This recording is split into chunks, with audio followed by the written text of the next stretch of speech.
Hello guys, welcome back to the video. And today I'm going to be reading the biography of Gopal Yonjan.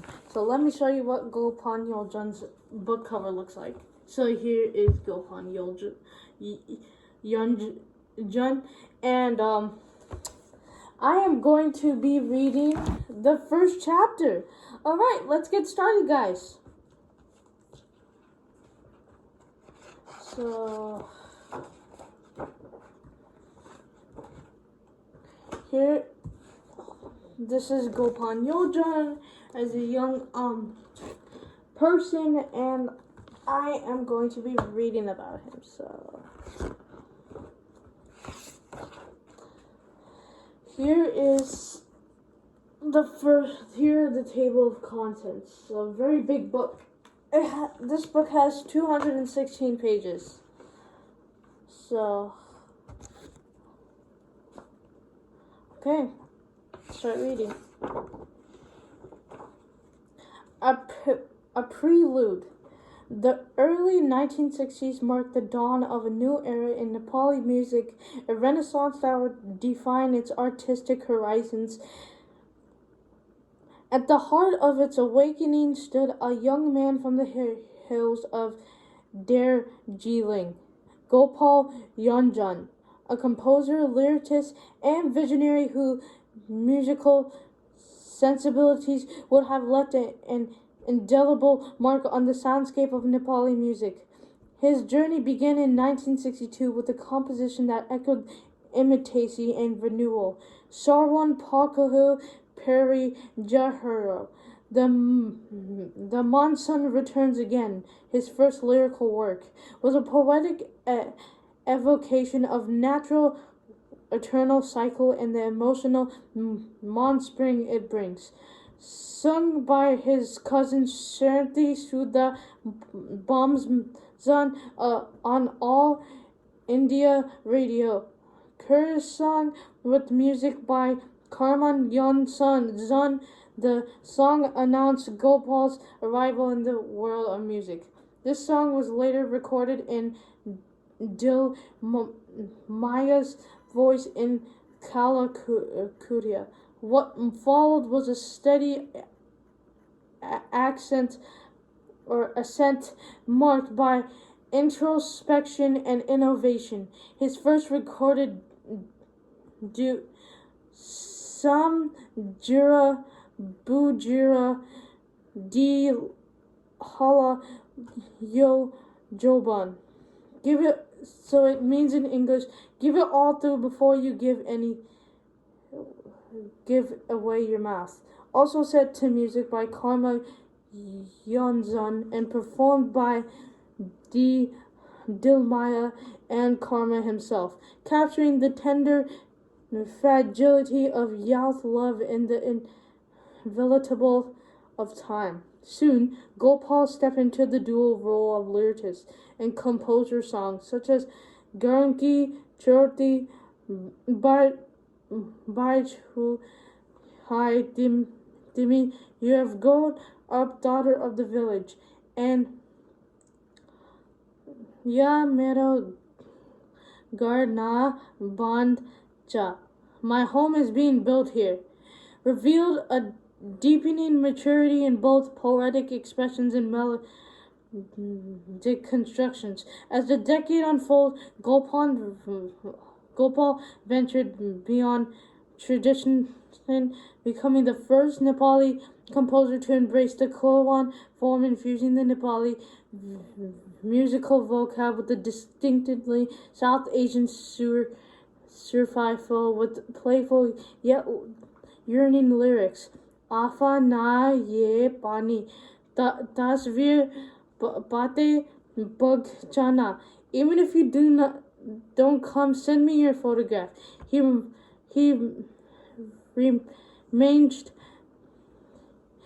genres and defied music borders. The song performed live on stage with Kumar Suba captured audiences through recorded later at Radio Nepal. The master tape is lost, leaving behind one memory and testimony in hearts of the few who heard it live and on radio.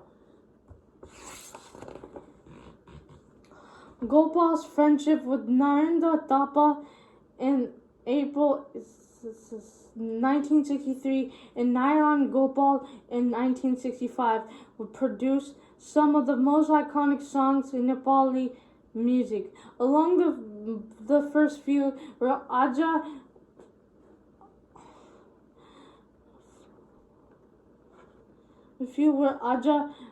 Yurvani Sad Hai Bar Lai Yaha Bande Dai.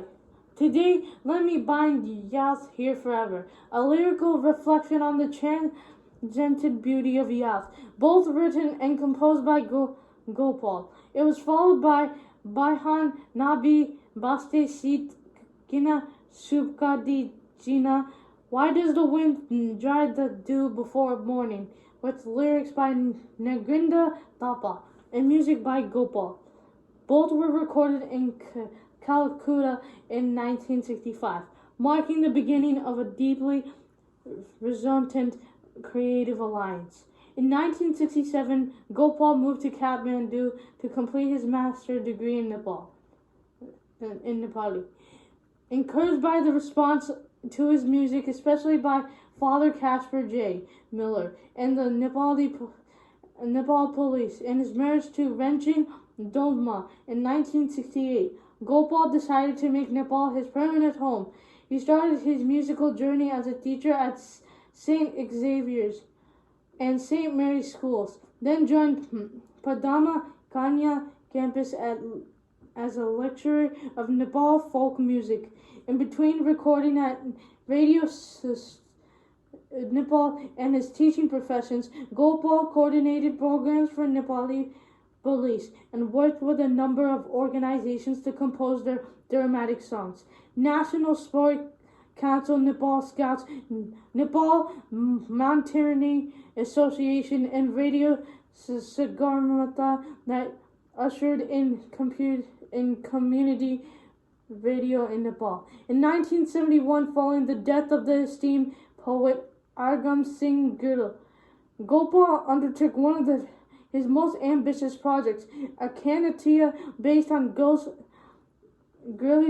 epic poem, Yuddha Ra Yoda, War and the Warrior, scored for a large choral resemble and started at the Gorkha Durga Nirwak Samilian, GDNS, in Darjeeling. The performance brought together a remarkable group of performers: Erna Lama, Daiba Kailong, Karmal Darnal, Kurma Suba, Dorwa Garamo, and Basanta Kirshi. The performance was not just a tribute to a literary giant, but also a bold artistic experiment that fused poetry, music, patriotism, and collective voice into a singular, unforgettable expression. In the 70s and 80s, Gopal spent a major part of his time in research and study of folk and traditional music. These studies were compiled in both print and musical forms that led to co-authoring Sangit Dani Jali, the first folk music notations of and the creations of instrumental compositions, Ritu Rangi, that is a combination of modern folk and traditional forms, Sagar Mata, Selo, and Kathmandu. In 1990, Gopal established Gopalia, Gopal's Melodies, his recording studios and workshop to document, create, mentor, and encouraged a new generation of melody makers. Gopal's lifelong commitment to musical innovation and expression found at a Port Ginat Koda in 1997. At the request of his daughter Sri Jana, he composed Bukamana Navi Gulali. Best wishes to the new era for a youth competition. The song lyrics and melody were composed in less than 15 minutes, a testament to his spontaneous genius. His youngest son, Amisha, helps arrange the pieces with his band. First performed in late 1996 and later recorded in the voice of Dakshpreet Kaur Bharati. The song stands as quiet farewell, a gift to generations yet to come. Okay, so this was the first chapter of Gopal's life story. Thank you for listening to this speech. So, bye. See you in the next time.